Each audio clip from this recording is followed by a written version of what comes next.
Mr. Landa wants the best that genius can devise or money can buy. Friendly reader, if you would appreciate this great bread factory, come and see it, as this scribe has just done by the courteous head miller, Mr. Thompson. He was piloted through long aisles of rollers, purifiers, cleaners, dusters, separators, and whirling sifters that made him dizzy. He wandered around among wheatmills, corn mills, rye-mills, grits mills, packers, flying pulleys, whizzing belts, and rattling spouts. Received an encyclopedia of information from this quiet miller and came out a much-befuddled individual. I can't tell you how it's all done. I only know that the raw grain from North Texas, Oklahoma, and faraway Kansas is poured into a big hopper in the mill by the elevator chute and lands in the warehouse in neat sacks of meal or flour that would shame the snowflake or furnish food for angels. Though it runs day and night, 7 days in the week, the supply is always 2 weeks or more behind. There is no need to seek foreign markets, as this immense product can be sold in Texas. After supplying the local trade and nearby country stores and villages, to which it is delivered by wagons, the bulk is shipped to more distant towns and cities in carload lots. Several traveling salesmen are employed, besides brokers in the commercial centers. The Landa brands of flour are known to be as good as can be produced from the choicest wheat by the most skillful millers with the latest improved machinery. His own ample water power renders him independent of competition. Elevator as an indispensable auxiliary to the flour mill, there is a great towering 5-story elevator, capacity 100,000 bushels. The structure is of brick, wood, and sheet metal, standing upon a concrete foundation. It is conveniently divided into grain bins and equipped with improved machinery for expeditiously handling the immense stock kept on hand. Mr. Landa takes no chances on cornered markets. The flour mill turbine furnishes power to the elevator by a long cable running far up over the warehouse. An original Texas Longhorn electric light and powerhouse here is the Queen of Landaville, a perfect little gem, not large but exquisitely beautiful, scrupulously clean and wonderfully efficient of operation. It is a substantial brick building of half basement and upper story. Below is the gearing attached to the big steel shaft of the mill turbine, running to it by an underground passage. Above are 5 powerful dynamos belted to the shafting below that can be set whizzing by pushing a lever. Onto a great marble slab are attached many mysterious meters, exciters, switches, and things that would puzzle any but the disciple of the Wizard of Menlo Park. Across the painted floor lie strips of seagrass carpet. Upon the walls hang sketches from the park, and about the room stand vases of flowers and pots of plants. Those humming dynamos run many lights, besides a power circuit for fans, etc. On 2 sides of this cute little powerhouse lies a beautifully terraced lawn of Bermuda, gently sloping to the sparkling water's edge. It is relieved in the center by a lovely baby fountain in constant play. It is traversed by a graveled roadway, flanked by borders of violets and pansies, varied here and there by clumps of bananas, myrtles, and cannas, all shaded by delightful hackberries. Here the tired tourist loves to sprawl with his best summer girl, for there are no keep-off-the-grass signs. The little plant is susceptible of indefinite expansion.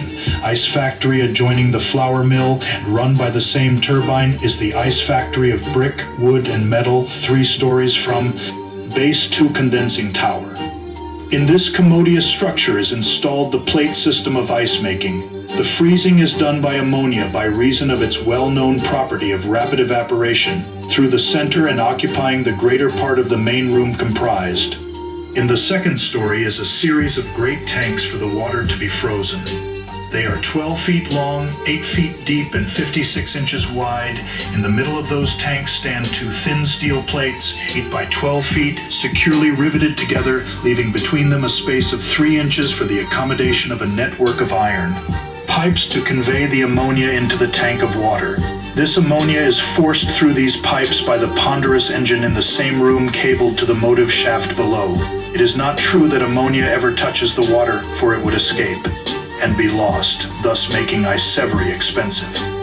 Thoroughbred shorthorn calves feeding Victor Nero Romer San Marcos Braun Fells Friar prize bulls on the Landa stock farm. The water, though naturally free of objectionable minerals, is first clarified by passing through a large filter, thence It goes into a reservoir called the four-cooler, where its temperature is reduced almost to freezing by ammonia pipes running through the reservoir, preparatory to its entry into the tanks. Here, under the further influence of evaporating ammonia, it begins to freeze to the face of the big plates, and so continue 4 or 5 days, till only thin sheets of water remain at the opposite outer sides. During this process, the water is rapidly stirred by air forced through it by 2 air compressors. This is to give the ice a crystal appearance. These 2 great blocks of ice, 3 to 4 tons each, are separated from the plate by pouring warm water between them. They are next raised out of the tank by a traveling air hoist overhead operated by compressed air, carried by it and laid on an adjustable platform. Here it is cut into small blocks by a circular saw, depending from above, propelled by electricity. From the neighboring powerhouse, after serving its purpose in freezing the water, the ammonia is converted back into a liquid form by a condenser in the top story of the building and stored up till it starts on its frigid errand of ice making. Again, here's the secret of cheap ice, for the same ammonia can be used over and over with very little loss. These tanks are frozen serially, producing ice which rivals in purity the diamonds of Cecil Rhodes, and so clear that the face of your sweetheart can be plainly photographed through one of those huge blocks. The local market, including many beer saloons and vaults, is supplied, and the balance is shipped in carloads to San Antonio and elsewhere. It is delivered daily at the consumer's door in any quantity at a price unheard of in so small a town. Attached to the factory are 3 large cold storage chambers, in one of which is kept ice for the local market. In a second, luscious melons and fresh vegetables. In the third, meats of local butchers and beer for the big breweries' thoroughbreds on the Landa stock farm in San Antonio, St. Louis, and Milwaukee that have agencies here. These chambers are cooled by pipes of ammonia supplied by the big engine in the main room. Situated in this plant is the powerful pump that not only supplies the factory with water, but also fills the huge elevated tank on an eminence nearby for fire protection. Of all the Landa establishments, Cooper's H near the flour mill is the cooper shop, where all barrels and half barrels needed for packing the mill products are made. The heads, hoops, and staves are shipped, knocked down from the lumber mills and neatly put together by the expert cooper. But flour and meal are no longer packed in barrels to any great extent, as bags are cheaper and more convenient. Oil mill, we now pass around the end of the race basin to the oil mill on the opposite side. The route runs by a miniature Niagara made by surplus water going out of the basin by adjustable sluice gates and plunging like a torrent of molten diamonds 20 feet below into a rock-bottom gorge. Here you will be reminded how the water comes down at Ladore, leaping and hissing and roaring and dashing itself into spray, reflecting rainbows upon the dark green background of overhanging foliage. Reluctantly leaving this paradise of the water sprite, we pass over the flume from the basin to the big double turbine, which furnishes power for the oil mill. This turbine is now being removed for a giant overshot wheel 22 feet in diameter.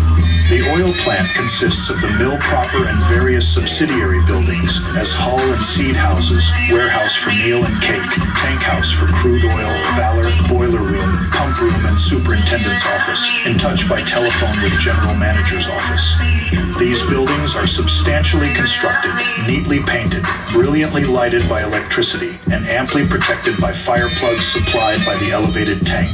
Threading among these buildings, as well as the other factories, are the spur tracks of the MK&T and I and GN railroads, reaching out after the Landa traffic, worth many thousands annually.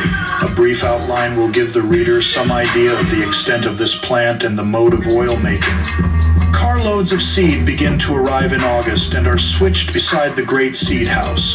They are forked into whirling serpentine conveyors on the outside that take them by elevators to other overhead conveyors inside to be distributed. To all parts of the building, a sufficient supply being secured, the gates are raised and the mill starts on a run from 5 to 8 months continuously.